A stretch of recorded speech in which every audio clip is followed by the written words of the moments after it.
का खालसा वाहिगुरू जी की फतेह। मैं ਤੁਹਾਡੀ ਹੋਸਟ ਨੀਲਮ ਕੌਰ ਤੇ ਮੈਂ ਟੀਵੀ 84 ਦੇ ਸਾਰੇ ਦਰਸ਼ਕਾਂ ਤੇ ਸਰੋਤਿਆਂ ਦਾ ਹਾਰਦਿਕ ਸਵਾਗਤ ਕਰਦੀ ਹਾਂ ਪ੍ਰੋਗਰਾਮ ਸੱਚੋ ਸੱਚ ਵਿੱਚ। ਰੋਜ਼ਾਨਾ ਦੀ ਤਰ੍ਹਾਂ ਤੁਹਾਡੇ ਤੇ ਸਾਡੇ ਹਰਮਨ ਪਿਆਰੇ ਡਾਕਟਰ ਅਮਰਜੀਤ ਸਿੰਘ ਜੀ ਮੇਰੇ ਨਾਲ ਬੈਠੇ ਹੋਏ ਨੇ। ਆਓ ਨਾ ਵੇਖੀਏ ਪ੍ਰੋਗਰਾਮ ਸ਼ੁਰੂ ਕਰਦੇ ਹਾਂ। ਜੀ ਡਾਕਟਰ ਸਾਹਿਬ welcome to our show. Thank you so much. ਜੀ ਡਾਕਟਰ ਸਾਹਿਬ ਅੱਜ 23 ਨਵੰਬਰ 2015 9 ਮੱਘਰ ਨਾਨਕਸ਼ਾਹੀ ਸੰਮਤ 547 ਦਾ ਦਿਨ ਹੈ ਤੇ ਡਾਕਟਰ ਸਾਹਿਬ ਪ੍ਰੋਗਰਾਮ ਦੇ ਸ਼ੁਰੂ ਵਿੱਚ ਤੁਸੀਂ ਸਾਡੇ ਦਰਸ਼ਕਾਂ ਦੱਸੋ ਤੁਹਾਡਾ ਵੀਕਐਂਡ ਕਿਸ ਤਰ੍ਹਾਂ ਗੁਜ਼ਰਿਆ। ਦੇਖੋ ਇਹ ਵੀਕਐਂਡ ਜਿਵੇਂ ਹੁਣ ਤਾਂ ਸਾਡੇ ਦਰਸ਼ਕ ਵੀ ਸਾਨੂੰ ਲਿਖਣ ਲੱਗ ਗਏ ਨੇ ਕਿ ਜੀ ਤੁਸੀਂ ਆਪਣੇ ਪੇਕੇ ਆਏ ਜਾਂ ਪੇਕੇ ਆਏ ਹੋ ਜਾਂ ਕਦੋਂ ਆਉਂਗੇ। ਮੈਂ ਵਾਸ਼ਿੰਗਟਨ ਡੀਸੀ ਸੀ। ਬੇਸ਼ੱਕ ਸਬਬ ਤਾਂ ਸਾਡੇ ਪਰਮ ਮਿੱਤਰ ਭਰਾਵਾਂ ਵਰਗੇ ਦੋਸਤ ਭਾਈ ਨਰਿੰਦਰ ਸਿੰਘ ਹੋਰਾਂ ਦਾ ਪਰਿਵਾਰਕ ਸਮਾਗਮ ਸੀ। ਉਹਨਾਂ ਦੇ ਘਰ ਗ੍ਰੈਂਡਸਨ ਹੋਇਆ। ਬੇਸ਼ੱਕ ਬੱਚੇ ਬੱਚੀਆਂ ਅਸੀਂ ਹਮੇਸ਼ਾ ਹੀ ਗੁਰਮਤ ਵਿਸ਼ਵਾਸ ਨਾਲ ਵੀ ਔਰ ਵੈਸੇ ਵੀ ਉਹਨਾਂ ਦੇ ਵਿੱਚ ਕੋਈ ਫਰਕ ਨਹੀਂ ਗਿਣਦੇ, ਲੇਕਿਨ ਇਹ ਹੁੰਦਾ ਹੈ ਵੀ ਕਿਸੇ ਵੀ ਬੱਚੇ ਜਾਂ ਬੱਚੀ ਦੀ ਆਮਦ ਜਦੋਂ ਪਰਿਵਾਰ ਘਰ ਦੇ ਵਿੱਚ ਸਹਿਜ ਪਾਠ ਗੁਰੂ ਗ੍ਰੰਥ ਸਾਹਿਬ ਦਾ ਕਰਕੇ ਸਾਰੇ ਆਪਣੇ ਸੱਜਣਾ ਮਿੱਤਰਾਂ ਵੈਲ ਵਿਸ਼ਰਸ ਨੂੰ ਇਕੱਠੇ ਕਰਦਾ ਤੇ ਜਿੱਥੇ ਉਹ ਪਰਿਵਾਰਕ ਖੁਸ਼ੀ ਹੁੰਦੀ ਹੈ ਉੱਥੇ ਉਹ ਇੱਕ ਕੌਮੀਅਤ ਦਾ ਜਿਹੜਾ ਇਕੱਠ ਵੀ ਹੋ ਜਾਂਦਾ। ਔਰ ਇਸੇ ਹੀ ਕੰਟੈਕਸਟ ਦੇ ਵਿੱਚ ਐਤਵਾਰ ਗੁਰਦੁਆਰਾ ਸਾਹਿਬ ਮੈਨੇਸਸ ਤੇ ਜਿਹੜਾ ਭੋਗ ਸੀ ਸਹਿਜ ਪਾਠ ਦਾ ਜੀ ਔਰ ਕੀਰਤਨੀ ਜਥੇ ਲਈ ਜਿਹੜੇ ਕੀਰਤਨੀ ਜਥੇ ਹਰਮੰਦਰ ਸਾਹਿਬ ਦੇ ਕੀਰਤਨੀ ਹੈ ਜਿਨ੍ਹਾਂ ਨੇ ਨਿਰਧਾਰਿਤ ਗੁਰਮਤ ਰਾਗਾਂ ਦੇ ਵਿੱਚ ਸ਼ਬਦ ਗਾਇਨ ਕੀਤੇ। ਔਰ ਇਹੀ ਮੌਕਾ ਖਾਸ ਤੌਰ ਤੇ ਕਿਉਂਕਿ ਬਹੁਤ ਵੱਡਾ ਇਕੱਠ ਸੀ, ਉਹਨਾਂ ਨਾਲ ਸਨੇਹ ਕਰਨ ਵਾਲੇ ਸਾਰੇ ਉਸ ਵਾਸ਼ਿੰਗਟਨ ਮੈਟਰੋ ਏਰੀਆ 'ਚ ਹੀ ਨੇ, ਸਗੋਂ ਬਾਹਰੋਂ ਵੀ ਜਿਵੇਂ ਡਾਕਟਰ ਰਣਜੀਤ ਸਿੰਘ ਨਿਊਯਾਰਕ ਤੋਂ ਪਰਿਵਾਰ ਨਾਲ ਉਹਨਾਂ ਨੇ ਸ਼ਮੂਲੀਅਤ ਕੀਤੀ, ਹੋਰ ਵੀ ਵੀਰ ਭੈਣ ਆਏ ਹੋਏ ਸੀ। ਸੋ ਉਹ ਇੱਕ ਬੜਾ ਰਿਪਰੈਜ਼ੈਂਟੇਟਿਵ ਦੇ ਨਾਲ ਨਾਲ ਸੰਗਤ ਦਾ ਵੀ ਇਕੱਠ ਸੀ। ਔਰ ਇਸ ਮੌਕੇ ਹੀ ਸਾਡੇ ਸ਼ਿਕਾਗੋ ਤੋਂ ਸਰਦਾਰ ਸਤਨਾਮ ਸਿੰਘ ਔਲਖ ਜਿਹੜੇ ਸਾਡੇ ਇੱਕ ਹੋਰ ਪਰਮ ਮਿੱਤਰ ਭਾਈ ਬਲਵੰਦਰ ਸਿੰਘ ਚੱਠਾ ਔਰਾਂ ਦੇ ਨਜ਼ਦੀਕੀ ਰਿਸ਼ਤੇਦਾਰ ਵੀ ਨੇ ਜੀ, ਪਰ ਆਜ਼ਾਦਾਨਾ ਤੌਰ ਦੇ ਉੱਤੇ ਉਹਨਾਂ ਨੇ 9-10 ਸਾਲ ਦੀ ਰਿਸਰਚ ਤੋਂ ਬਾਅਦ ਖੋਜ ਤੋਂ ਬਾਅਦ ਉਹਨਾਂ ਦੇ ਜਿਹੜੇ ਬਜ਼ੁਰਗ ਸਨ ਉਹ ਵੀ ਫੌਜ ਦੇ ਵਿੱਚ ਰਹੇ, ਉਹਨਾਂ ਦਾ ਆਪਣਾ ਕਰੀਅਰ ਵੀ ਇਸ ਲਾਈਨ ਦਾ ਰਿਹਾ ਜੀ। ਸੋ ਉਹਨਾਂ ਨੇ ਲਗਭਗ ਇੱਕ ਦਹਾਕੇ ਦੀ ਰਿਸਰਚ ਤੋਂ ਬਾਅਦ ਇੱਕ ਪੁਸਤਕ ਜਿਹੜਾ Sikh warriors in world wars 1 and 2 ਇਹ ਲਿਖੀ ਹੈ। ਔਰ ਇਹ ਬੇਸ਼ੱਕ ਕੁਛ ਦੇਰ ਪਹਿਲਾਂ ਪਬਲਿਸ਼ ਹੋਈ, ਪਰ ਉਹਨਾਂ ਦੀ ਚਾਹਨਾ ਸੀ ਕਿ ਇਸ ਨੂੰ ਇੱਕ ਚੰਗੇ ਢੰਗ ਦੇ ਨਾਲ ਰਿਲੀਜ਼ ਕੀਤਾ ਜਾਏ। ਪੰਜਾਬ 'ਚੋਂ ਰਿਲੀਜ਼ ਕਰ ਆਏ ਸਨ ਜੀ। ਸੋ ਇੱਥੇ ਐਤਵਾਰ ਨੂੰ ਜਿਹੜਾ ਉਹਨਾਂ ਦੀ ਇਸ ਪੁਸਤਕ ਦਾ ਰਿਲੀਜ਼ ਸਮਾਗਮ ਵੀ ਸੀ ਔਰ ਉਹਨਾਂ ਦੇ ਆਪਣੇ ਰਿਸ਼ਤੇਦਾਰ, ਕਿਉਂਕਿ ਉਹਨਾਂ ਦੇ ਸਭ ਤੋਂ ਪਹਿਲਾਂ ਕਾਫੀ ਲਗਭਗ 4 ਦਹਾਕੇ ਪਹਿਲਾਂ ਉਹ ਅਮਰੀਕਾ 'ਚ ਆਏ ਨੇ। ਸੋ ਵਾਸ਼ਿੰਗਟਨ ਡੀਸੀ ਏਰੀਏ 'ਚ ਹੋਠੀ ਪਰਿਵਾਰ, ਚੱਠਾ ਪਰਿਵਾਰ, ਇਹਨਾਂ ਦੇ ਵੀ ਬਹੁਤ ਵੱਡੀ ਗਿਣਤੀ ਦੇ ਵਿੱਚ ਪਰਿਵਾਰਕ ਮੈਂਬਰ ਇਸ ਸਮਾਗਮ ਦੇ ਵਿੱਚ ਸ਼ਾਮਲ ਸਨ। ਔਰ ਇਹੀ ਮੌਕਾ ਹੁੰਦਾ ਹੈ ਜਦੋਂ, ਕਿਉਂਕਿ ਜਿਸ ਕਿਸਮ ਦੇ ਹਾਲਾਤ ਪੰਜਾਬ ਦੇ ਵਿੱਚ ਨੇ ਔਰ ਜਿਸ ਤਰੀਕੇ ਨਾਲ ਪੰਜਾਬ ਦੇ ਵਿੱਚ ਸਰਬੱਤ ਖਾਲਸਾ ਦੇ ਰੂਪ 'ਚ ਗੁਰੂ ਨਾਨਕ ਦੇ ਸਿੱਖਾਂ ਦੀ ਆਵਾਜ਼ ਬੁਲੰਦ ਹੋਈ ਜੀ, ਪਰ ਨਾਲ ਦੀ ਨਾਲ ਜਿਵੇਂ ਏਜੰਸੀਆਂ ਨੇ ਫੜੋ ਫੜੀ ਦਾ ਦੌਰ ਸ਼ੁਰੂ ਕੀਤਾ ਹੈ, ਸੈਡੀਸ਼ਨ ਦੇਸ਼ ਧਰੋਹ ਦੇ ਕੇਸ 20 ਤੋਂ ਜ਼ਿਆਦਾ ਜਿਹੜੇ ਸਿੱਖ ਨੇ ਉਹਨਾਂ ਦੇ ਖਿਲਾਫ, ਜਿਨ੍ਹਾਂ ਦੇ ਵਿੱਚ ਫੋਰਨ ਬੇਸਡ ਸਿੱਖਸ ਵੀ ਨੇ ਜੀ, ਉਹਨਾਂ ਦੇ ਖਿਲਾਫ ਰਜਿਸਟਰ ਕੀਤੇ ਨੇ। ਔਰ ਜਦੋਂ ਅਸੀਂ ਐਤਵਾਰ ਇਸ ਸਮਾਗਮ 'ਚ ਸ਼ਮੂਲੀਅਤ ਕੀਤੀ ਜਾ ਰਿਹਾ ਕਿ ਉਸ ਤੋਂ ਅਗਲੇ ਦਿਨ ਹੀ ਜਿਹੜੀ ਅਖੌਤੀ ਸਦਭਾਵਨਾ ਰੈਲੀ ਦੇ ਥੱਲੇ ਜਿਸ ਕਿਸਮ ਦਾ ਉਹਨਾਂ ਨੇ ਮਾਹੌਲ ਪੰਜਾਬ ਦੇ ਵਿੱਚ ਇੱਕ ਫੀਅਰ ਦਾ ਸਿਰਜਿਆ ਹੋਇਆ ਸੀ, ਫੜੋ ਫੜੀ ਜਾਰੀ ਸੀ ਔਰ ਬਿਲਕੁਲ ਜਿਹੜਾ ਉਹਨਾਂ ਨੇ ਇਹ ਮਿੱਥਿਆ ਹੋਇਆ ਸੀ ਕਿ ਹਰ ਆਵਾਜ਼ ਨੂੰ, ਜਿਹੜੀ ਵੀ ਕੋਈ ਡਾਈਸੈਂਟਿੰਗ ਆਵਾਜ਼ ਹੈ ਉਹਨੂੰ ਦਬਾਉਣਾ। ਔਰ ਅਸੀਂ ਸ਼ੁੱਕਰਵਾਰ ਦੇ ਪ੍ਰੋਗਰਾਮ 'ਚ ਡਿਸਕਸ ਵੀ ਕੀਤਾ ਸੀ ਕਿ ਕਿਵੇਂ ਬਜ਼ੁਰਗ ਜਰਨੈਲ ਸਿੰਘ 65 ਸਾਲ ਦੇ ਜਿਨ੍ਹਾਂ ਨੇ ਪ੍ਰੋਟੈਸਟ ਕੀਤਾ ਮਲੂਕੇ ਦੇ ਖਿਲਾਫ ਔਰ ਕਿਵੇਂ ਉਸ ਨੂੰ ਪੁਲਿਸ ਨੇ ਔਰ ਉਸ ਦੇ ਗੁੰਡਿਆਂ ਨੇ, ਅਕਾਲੀਆਂ ਨੇ ਅਦਮ ਹੋਇਆ ਕਰਕੇ ਸੁੱਟ ਦਿੱਤਾ, ਆਪਣੇ ਵੱਲੋਂ ਤੋਂ ਮਾਰ ਹੀ ਦਿੱਤਾ ਸੀ ਉਹਨਾਂ ਨੇ। ਅਜੇ ਵੀ ਉਹ ਜੀਵਨ ਮੌਤ ਦੇ ਵਿਚਕਾਰ ਲੜਾਈ ਲੜਦੇ ਹੁਣ ਮੀਡੀਆ ਹੀ ਰਿਪੋਰਟਾਂ ਨੇ, ਸਾਨੂੰ ਨਹੀਂ ਪਤਾ ਹੈ ਵੀ ਜਿਹੜਾ ਮੈਡੀਕਲ ਬੁਲੇਟਿਨ ਹੈ ਉਹ ਕਿੰਨਾ ਠੀਕ ਹੈ ਉੱਥੋਂ ਜੋ ਆਉਂਦਾ ਹੈ, ਪਰ ਅਜੇ ਵੀ ਉਹ ਫੁੱਲੀ ਜਿਹੜੇ ਨੇ ਉਹ ਹੋਸ਼ ਕਹਿੰਦੇ ਨੇ ਆ ਗਏ ਨੇ ਜੀ। ਲੇਕਿਨ ਇਸ ਸਾਰੇ ਦੇ ਬੈਕਡ੍ਰੌਪ 'ਚ ਇੱਕ ਫੀਅਰ ਫੈਕਟਰ ਪੁਲਿਸ ਨੇ ਅਨਲੀਸ਼ ਕੀਤਾ ਔਰ ਅਸੀਂ ਡਿਸਕਸ ਕਰਾਂਗੇ ਕਿ ਕਿਵੇਂ ਇਹ ਸਦਭਾਵਨਾ ਦੇ ਨਾਂ ਥੱਲੇ ਕੀਤੀ ਗਈ ਰੈਲੀ ਅਸਲ ਵਿੱਚ ਬਾਦਲਾਂ ਦੇ ਗੁੰਡਿਆਂ ਦਾ ਔਰ ਗੁੰਡਿਆਂ ਨੇ ਆਪਣੇ ਜ਼ੋਰ ਨਾਲ ਜਿਹੜਾ ਇਕੱਠ ਕੀਤਾ, ਜਿਸ ਦੇ ਵਿੱਚ ਭਾਵੇਂ ਕੋਈ ਬੁੱਢੇ 올ਡ ਏਜ ਪੈਨਸ਼ਨ ਵਾਲੇ, ਕੋਈ ਸੈਂਟਰ ਦੀ ਨਰੇਗਾ ਸਕੀਮ ਦੇ ਜਿਨ੍ਹਾਂ ਨੂੰ ਤਨਖਾਹਾਂ ਨਹੀਂ ਮਿਲੀਆਂ, ਸਕੂਲ ਕਾਲਜ ਬੰਦ ਕਰਾ ਕੇ ਉੱਥੋਂ ਢੋਏ ਗਏ ਸਟੂਡੈਂਟ, ਔਰ ਇੱਕ ਖਬਰ ਮੁਤਾਬਕ ਬਹੁਤ ਵੱਡੀ ਗਿਣਤੀ ਦੇ ਵਿੱਚ 30-40 ਹਜ਼ਾਰ ਈਵਨ ਪਲੇਨ ਕਲੋਥ ਪੁਲਿਸ ਹੈ। ਔਰ ਜਿਹੜੇ ਲੋਕ ਅੱਜ ਕੱਲ੍ਹ ਉੱਥੇ ਜਿਵੇਂ ਬਾਕੀ ਵਪਾਰ ਨੇ, ਇਵੇਂ ਰੈਲੀ ਵੀ ਵਪਾਰ ਹੈ। ਤੁਸੀਂ ਰੈਲੀ ਦੇ ਲਈ ਕਿੰਨੇ ਬੰਦੇ ਚਾਹੀਦੇ ਨੇ ਤੁਹਾਨੂੰ, ਉਹ ਕੰਪਨੀਆਂ ਨੇ ਜੀ ਉਹ ਤੁਹਾਡੇ ਨਾਲ ਸੌਦਾ ਕਰ ਲੈਂਦੀਆਂ ਜੀ, ਤੁਹਾਨੂੰ 20,000 ਬੰਦਾ ਚਾਹੀਦਾ, ਠੀਕ ਹੈ ਜੀ 300 ਰੁਪਈਆ ਪਰ ਪਰਸਨ ਸਾਨੂੰ ਦੇ ਦਿਓ, ਪਹੁੰਚ ਜਾਣਗੇ। ਔਰ ਉਹਨਾਂ ਚੋਂ ਫਿਰ ਅੱਗੇ ਜਿਹੜਾ ਉਹ 200 ਉਹਨੂੰ ਦੇ ਦੇਣਗੇ, ਜਿਹੜਾ ਡੇਲੀ ਵੇਜ ਵਾਲਾ ਉਹਨੂੰ ਕਹਿੰਦੇ ਚੱਲ ਤੂੰ ਅੱਜ ਇੱਧਰ ਕੰਮ ਕਰ, 100 ਰੁਪਈਆ ਪਰ ਪਰਸਨ ਉਹਨਾਂ ਦਾ ਕਮਿਸ਼ਨ ਹੁੰਦਾ। ਸੋ ਇਹ ਅੱਜ ਕੱਲ੍ਹ ਜਦੋਂ ਤੁਸੀਂ ਰੈਲੀਆਂ ਦੇ ਇਕੱਠ ਦੇਖਦੇ ਹੋ ਤਾਂ ਬਹੁਤ ਵਾਰੀ ਇਸ ਕਿਸਮ ਦਾ ਹੀ ਕਰਾਊਡ ਕੀਤਾ ਹੁੰਦਾ। ਸੋ ਇਹ ਸਾਰੇ ਵਿਸ਼ੇ ਸਨ ਜਿਨ੍ਹਾਂ ਨੂੰ ਅਸੀਂ ਆਪਣੇ ਵਿਚਾਰਾਂ ਦੇ ਵਿੱਚ ਛੋਇਆ ਜਦੋਂ ਅਸੀਂ ਸੰਗਤ ਦੇ ਨਾਲ ਵਿਚਾਰਾਂ ਦੀ ਸਾਂਝ ਪਾਈ। ਔਰ ਖਾਸ ਤੌਰ ਤੇ ਕਿਉਂਕਿ ਸਮਾਗਮ ਸਰ ਸਤਨਾਮ ਸਿੰਘ ਔਲਖ ਹੋਰਾਂ ਦੀ ਪੁਸਤਕ ਰਿਲੀਜ਼ ਨੂੰ ਸਮਰਪਿਤ ਸੀ ਮੁੱਖ ਤੌਰ ਤੇ, ਜਿਸ ਨੂੰ TV 84 ਨਿਊਜ਼ ਨੇ ਵੀ ਕਵਰ ਕੀਤਾ। ਔਰ ਸਾਡੀ ਕੋਸ਼ਿਸ਼ ਹੋਏਗੀ ਕਿ ਆਉਣ ਵਾਲੇ ਹਫ਼ਤੇ 'ਚ ਅਸੀਂ, ਉਹ ਬੇਸ਼ੱਕ ਵਾਸ਼ਿੰਗਟਨ ਠਹਿਰੇ ਹੋਏ ਨੇ, ਕਿ ਅਸੀਂ ਸਟੂਡੀਓ 'ਚ ਵੀ ਉਹਨਾਂ ਦੇ ਨਾਲ ਇੰਟਰਵਿਊ ਕਰੀਏ। ਨਿਊਯਾਰਕ ਉਹਨਾਂ ਨੇ ਆਉਣ ਦੇ ਵਿੱਚ ਖੁਸ਼ੀ ਦਾ ਵੀ ਇਜ਼ਹਾਰ ਕੀਤਾ ਕਿ ਉਹ ਆਉਣਾ ਚਾਹਣਗੇ TV 84 studio.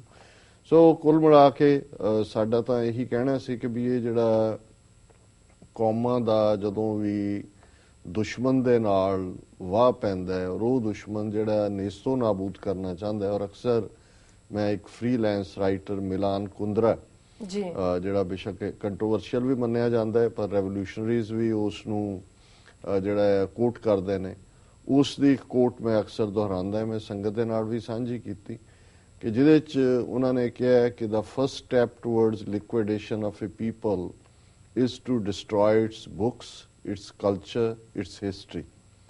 Then have somebody to write new books, invent new culture, create new history. Before long, those people will forget what they were and what they are.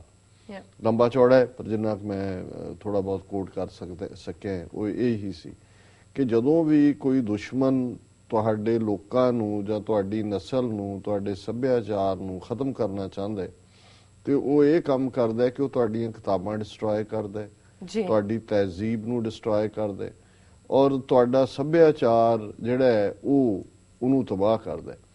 ਇਹ ਪਹਿਲਾ ਸਟੈਪ ਹੁੰਦਾ ਹੈ। ਫਿਰ ਉਹ ਨਵੇਂ ਲੋਕ ਲਾਉਂਦਾ ਹੈ, ਆਪਣੇ ਇਤਿਹਾਸਕਾਰ ਬਿਠਾਉਂਦਾ ਹੈ, ਨਵਾਂ ਜਿਹੜਾ ਹੈ ਉਸ ਨੂੰ ਤਹਿਜ਼ੀਬ ਨੂੰ ਇੱਕ ਰੰਗ ਦੇਣ ਦੇ ਲਈ ਇੱਕ ਨਵਾਂ ਅਡੰਬਰ ਰਚਦਾ ਹੈ ਔਰ ਸਮਾਂ ਪਾ ਕੇ ਉਹ ਲੋਕ ਭੁੱਲ ਜਾਂਦੇ ਨੇ ਕਿ ਉਹ ਕੀ ਸਨ ਤੇ ਅੱਜ ਕੀ ਨੇ। ਔਰ ਜੇ ਇਹਨੂੰ ਅਸੀਂ ਐਗਜ਼ੈਕਟਲੀ ਹੋਰ ਕਲਚਰਸ ਦਾ ਬਹੁਤਾ ਨਾ ਵੀ ਜ਼ਿਕਰ ਕਰੀਏ ਤੇ ਜੇ ਅਸੀਂ ਆਪਣਾ ਹੀ ਹਾਲ 67 ਸਾਲ ਦੇ ਵਿੱਚ ਦੇਖੀਏ ਕਿ ਅਸੀਂ ਕਿੱਥੋਂ ਕਿੱਥੇ ਆ ਗਏ, ਕਿ ਕਿਵੇਂ ਉਹਨਾਂ ਨੇ ਪਹਿਲਾਂ ਸੰਵਿਧਾਨਕ ਤੌਰ ਦੇ ਉੱਤੇ ਆਰਟੀਕਲ 25B ਦੇ ਥੱਲੇ ਸਾਡੀ ਅਡਰੀ ਹੋਂਦ ਨੂੰ ਖਤਮ ਕਰਕੇ ਸਾਨੂੰ ਡੀ ਜਿਊਰਿਸ ਕਾਨੂੰਨੀ ਤੌਰ ਦੇ ਉੱਤੇ ਹਿੰਦੂਆਂ ਦਾ ਹਿੱਸਾ ਬਣਾ ਦਿੱਤਾ।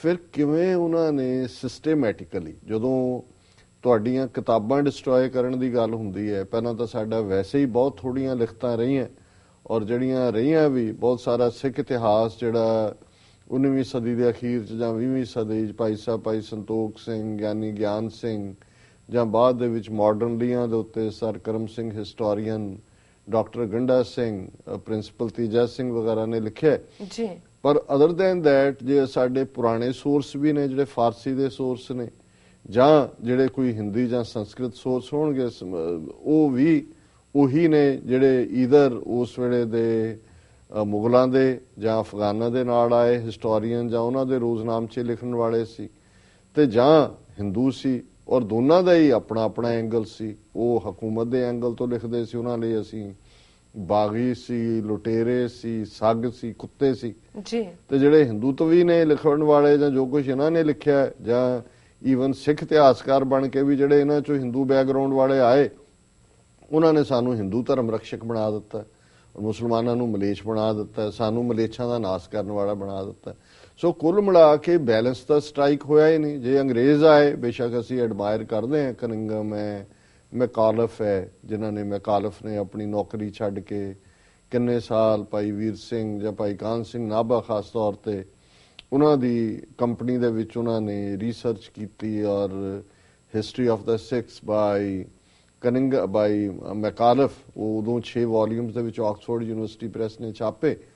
ਪਰ ਕੁੱਲ ਮਿਲਾ ਕੇ ਉਹਨਾਂ ਦਾ ਵੀ ਕਿਤੇ ਨਾ ਕਿਤੇ ਐਂਗਲ ਸੀ, ਕਿਉਂਕਿ ਉਹ ਵੀ ਸਿੱਖਾਂ ਨੂੰ ਪ੍ਰੋ ਬ੍ਰਿਟਿਸ਼ ਬਣਾ ਕੇ ਆਪਣਾ ਇਸਤੇਮਾਲ ਕਰਦੇ ਰਹੇ ਜੀ। ਔਰ ਇਸ ਸਾਰੇ ਚੋਂ ਵੀ ਜਿਹੜਾ ਕੁਝ ਸਰਵਾਈਵ ਹੋ ਗਿਆ, ਘੱਲੂਘਾਰਿਆਂ ਚੋਂ ਅਸੀਂ ਨਿਕਲੇ, ਮਾੜਾ ਮੋਟਾ ਜੋ ਹੋਇਆ ਡਿਸਟਰੋਏ ਹੁੰਦਾ ਚਲਾ ਗਿਆ।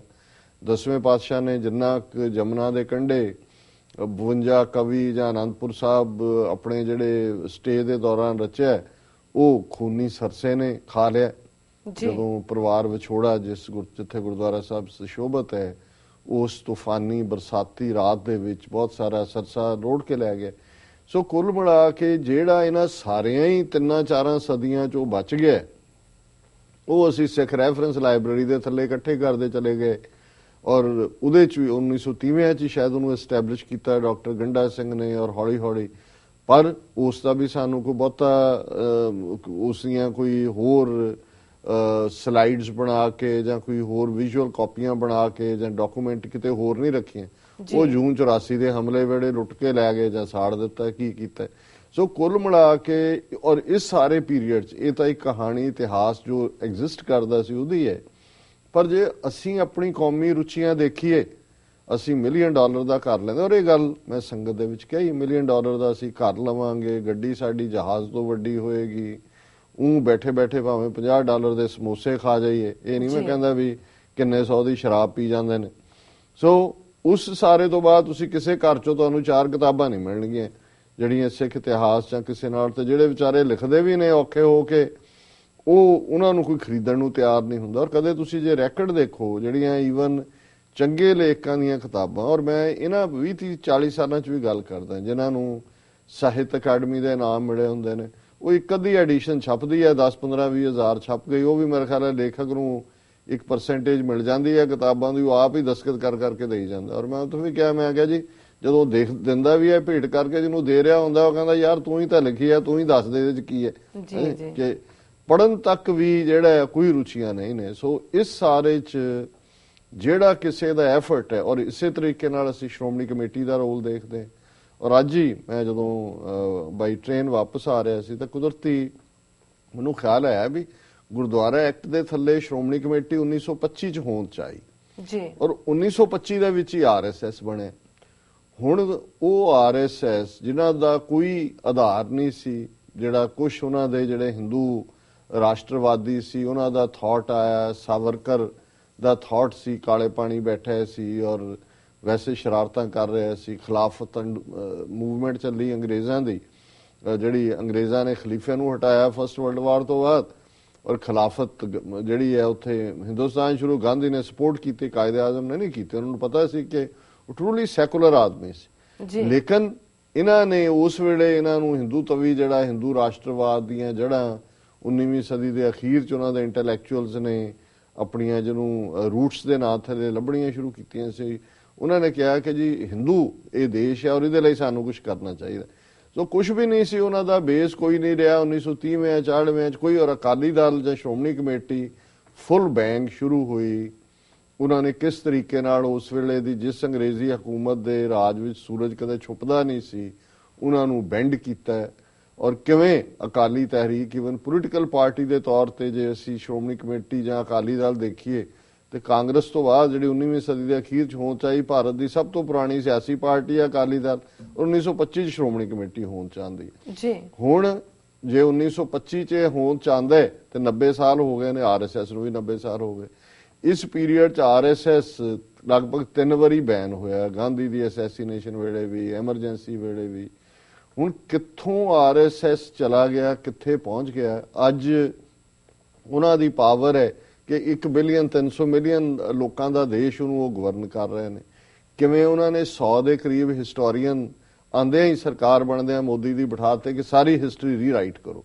ਸੋ ਜੋ ਅੰਗਰੇਜ਼ਾਂ ਦੇ ਉਹਨਾਂ ਨੇ ਚੁਣ ਕੇ ਜਿਵੇਂ ਜਿੱਥੇ ਵੀ ਕੋਈ ਉਹਨਾਂ ਨੂੰ ਲੱਗਦਾ ਸੀ ਕਿ ਹਿੰਦੂਤਵੀ ਨਹੀਂ, ਉਹ ਸਾਰੇ ਬਾਹਰ ਕੱਢ ਦਿੱਤੇ। ਯੂਨੀਵਰਸਿਟੀਆਂ ਕਲੀਨ ਕਰ ਦਿੱਤੀਆਂ, ਰਿਸਰਚ ਇੰਸਟੀਚਿਊਟਸ ਕਲੀਨ ਕਰ ਦਿੱਤੀਆਂ, ਹਿਊਮਨ ਡਿਵੈਲਪਮੈਂਟ ਮਿਨਿਸਟਰੀ 'ਚ ਉਹਨਾਂ ਨੇ ਸਾਰੇ ਆਪਣੇ ਬੰਦੇ ਭਰ ਦਿੱਤੇ। ਹਿਸਟਰੀ ਰਾਈਟਿੰਗ ਹੁਣ 1000 ਸਾਲ ਬਾਅਦ ਜਿਹੜੇ ਉਹ ਕਹਿੰਦੇ ਨੇ ਕਿ ਜੀ ਸਾਡੇ ਹੱਥ ਅਸੀਂ ਪਾਵਰ ਚ ਆਏ ਹਾਂ, ਪਹਿਲਾ ਕੰਮ ਉਹਨਾਂ ਨੇ ਹਿਸਟਰੀ ਰਾਈਟਿੰਗ ਦਾ ਕੀਤਾ ਜੀ। ਹੁਣ ਇਸ 90 ਸਾਲ ਚ ਆਰਐਸਐਸ ਤਾਂ 1925 ਸ਼ੁਰੂ ਹੋ ਕੇ ਕਿੱਥੋਂ ਕਿੱਥੇ ਪਹੁੰਚ ਗਈ, ਤੇ ਸ਼੍ਰੋਮਣੀ ਕਮੇਟੀ ਦਾ ਹਾਲ ਦੇਖ ਲਓ ਕਿ ਕਿੱਥੋਂ ਇਹ ਸ਼ੁਰੂ ਹੋਈ। ਅੱਜ 800 ਕਰੋੜ ਤੋਂ ਜ਼ਿਆਦਾ ਦਾ ਉਹਦਾ ਬਜਟ ਹੈ। ਇਹਦੇ ਬਾਵਜੂਦ ਇਸ 90 ਸਾਲ ਦੇ ਵਿੱਚ ਸ਼੍ਰੋਮਣੀ ਕਮੇਟੀ ਆਥੈਂਟਿਕ ਸਿੱਖ ਹਿਸਟਰੀ ਵੀ ਨਹੀਂ ਲਿਖਵਾ ਸਕੀ ਕਿ ਤੁਸੀਂ ਇੱਕ ਹਿਸਟੋਰੀਅਨਸ ਦਾ ਗਰੁੱਪ ਬਣਾ ਦਿਓ, ਉਹਨਾਂ ਕੋਲ ਜੀ 10 ਗੁਰੂ ਸਾਹਿਬਾਨ ਦੀ ਜਿੰਨੇ ਜਿਹੜੇ ਅਵੇਲੇਬਲ ਸੋਰਸ ਰੀਸੋਰਸ ਨੇ ਰਿਸਰਚ ਕਰੋ ਔਰ ਉਹਦੇ ਤੇ ਤੁਸੀਂ 2 ਕਿਤਾਬਾਂ ਚੰਗੀਆਂ ਲਿਖ ਦਿਓ ਜੀ। ਫਿਰ ਸਿੱਖ ਮਿਸਲ ਪੀਰੀਅਡ ਹੈ, ਉਸ ਤੋਂ ਬਾਅਦ ਬਾਬਾ ਬੰਦਾ ਸਿੰਘ ਬਹਾਦਰ ਤੋਂ ਲੈ ਕੇ ਮਿਸਲ ਪੀਰੀਅਡ ਇੱਕ ਜਿਹੜਾ ਵੋਲਿਊਮ ਉਹਦੇ ਤੇ ਕ੍ਰੀਏਟ ਕਰ ਦਿਓ, ਇੱਕ ਰਣਜੀਤ ਸਿੰਘ ਪੀਰੀਅਡ ਤੇ ਕਰ ਦਿਓ। 5-6 ਵੋਲਿਊਮਸ ਦੇ ਵਿੱਚ ਤੁਸੀਂ ਜੇ ਸਿੱਖ ਹਿਸਟਰੀ ਜਿਹੜੀ ਹੈ 5 ਸਦੀਆਂ ਦੀ ਉਹਨੂੰ ਲੈ ਆਉਂਦੇ ਹੋ, ਤਾਂ ਕਿ ਦੁਨੀਆ 'ਚ ਕਿਤੇ ਕੋਈ ਪੁੱਛਦਾ ਹੈ ਵੀ ਇਹ ਕੀ ਧਰਮ ਹੈ, ਤੁਹਾਡਾ ਕੀ ਹੈ, ਤੁਹਾਡੇ ਕੋਲ ਇੱਕ ਆਥੈਂਟਿਕ ਸੈੱਟ ਹੋਏ ਕਿ ਜੀ ਆ ਲਓ। ਜੀ ਜੀ। ਅਸੀਂ ਖੁਸ਼ਵੰਤ ਸਿੰਘ ਨੂੰ ਪਸੰਦ ਨਹੀਂ ਕਰਦੇ, ਉਹ ਬਿਲਕੁਲ ਇੰਡੋਫਾਈਲ ਸੀ, ਲੇਕਿਨ ਇਹਦੇ 'ਚ ਕੋਈ ਸ਼ੱਕ ਨਹੀਂ ਹੈ ਕਿ ਅਮਰੀਕਾ ਦੀ ਫੋਰਡ ਫਾਊਂਡੇਸ਼ਨ ਨੇ ਫਾਈਨੈਂਸ ਕੀਤਾ ਪ੍ਰੋਜੈਕਟ, ਔਰ ਅੱਜ ਵੀ ਖੁਸ਼ਵੰਤ ਸਿੰਘ ਦੀ ਹਿਸਟਰੀ ਆਫ ਦਾ ਸਿੱਖਸ, ਜਾਂ ਉਸ ਤੋਂ ਬਾਅਦ ਪਤਵੰਤ ਸਿੰਘ ਨੇ ਇੱਕ ਚੰਗੀ ਕਿਤਾਬ ਲਿਖੀ ਹੈ ਇੰਡੀਵਿਜੂਅਲ ਦਾ ਸਿੱਖਸ, ਕੁਝ ਵੀ ਨਹੀਂ ਹੈ। ਸੋ ਹੁਣ ਇਹ ਜਦੋਂ ਤੁਸੀਂ ਦੇਖਦੇ ਹੋ ਕਿ ਅੱਜ ਜਿਹੜੀ ਸਾਡੀ ਯੰਗਰ ਜਨਰੇਸ਼ਨ ਜੇ ਉਹਦੇ 'ਚ ਪ੍ਰਾਈਡ ਨਹੀਂ ਹੈ, ਪ੍ਰਾਈਡ ਕਿੱਥੋਂ ਆਏਗਾ? ਪ੍ਰਾਈਡ ਹਿਸਟਰੀ 'ਚੋਂ ਆਉਂਦਾ ਹੈ।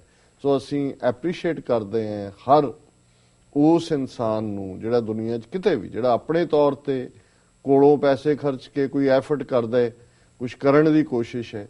ਸੋ ਉਹਨਾਂ ਨੂੰ ਜਿਹੜਾ ਸੰਗਤ ਵੱਲੋਂ ਸਨਮਾਨਿਤ ਵੀ ਕੀਤਾ ਗਿਆ, ਮੈਨੇਜਮੈਂਟ ਵੱਲੋਂ ਵੀ, ਔਰ ਉਹਨਾਂ ਦਾ ਬੁੱਕ ਰਿਲੀਜ਼ ਸਮਾਗਮ ਜਿਹੜਾ ਹੈ ਕਾਫੀ ਚੰਗੇ ਮਾਹੌਲ ਦੇ ਵਿੱਚ ਹੋਇਆ ਜੀ। ਔਰ ਕੁੱਲ ਮਿਲਾ ਕੇ ਉਸ ਤੋਂ ਬਾਅਦ ਸਾਰਿਆਂ ਦੇ ਨਾਲ ਮਿਲ ਕੇ ਵਿਚਾਰਾਂ ਹੋਈਆਂ। ਟੀਵੀ 84 ਦੇ ਹਵਾਲੇ ਨਾਲ ਸਾਨੂੰ ਚੰਗੀ ਇਨਪੁਟ ਮਿਲਦੀ ਹੈ, ਜਿਉਂ-ਜਿਉਂ ਇਹ ਸਾਰੇ ਪੀਰੀਅਡ ਦੇ ਵਿੱਚ ਜੋ ਸਾਡੀਆਂ ਸਟਰੈਂਥਸ ਨੇ ਜਾਂ ਖਾਮੀਆਂ ਨੇ ਉਹ ਵੀ ਸਾਡੇ ਸਾਹਮਣੇ ਰੱਖਦੇ ਨੇ ਸਾਡੇ ਦਰਸ਼ਕ ਜੀ। ਸੋ ਸਾਡਾ ਕੁੱਲ ਮਿਲਾ ਕੇ ਜਿਹੜਾ ਵੀਕਐਂਡ ਹੈ ਉਹ ਇਹ ਸਾਰੇ ਬਾਕੀ ਇੰਡੀਵਿਜੂਅਲ ਮਿਲਣੀਆਂ ਹੁੰਦੀਆਂ ਨੇ, ਔਰ ਬਹੁਤ ਸਾਰਿਆਂ ਨੂੰ ਲੱਗਦਾ ਹੈ ਕਿ ਵੀ ਅਸੀਂ ਘੱਟ ਆਉਂਦੇ ਆ ਪੇਕੇ। ਕਈ ਤਾਂ ਕਹਿੰਦੇ ਆ ਕਿ ਵੀ ਸਾਰਿਆਂ ਨੂੰ ਇੱਥੇ ਲੈ ਆਓ, ਮਤਲਬ ਵੀ ਇੱਥੋਂ ਇੱਥੇ ਆ ਜਾਓ। ਮੈਂ ਕਿਹਾ ਜੀ ਹੁਣੇ ਤਾਂ ਨਿਰੰਕਾਰ ਜਾਣਦਾ ਵੀ ਜਹਾਂ ਦਾ, ਮੈਂ ਅਕਸਰ ਇਹ ਕੋਟ ਕਰਦਾ ਹੁੰਦਾ ਵੀ ਨੱਕ ਨੱਥ ਖਸਮ ਹੱਥ ਕਿਰਤ ਧੱਕੇ ਦੇ, ਜਹਾਂ ਦਾਣੇ ਤਹਾਂ ਖਾਣੇ ਨਾਨਕਾ ਸੱਚ ਇਹ। ਜੀ।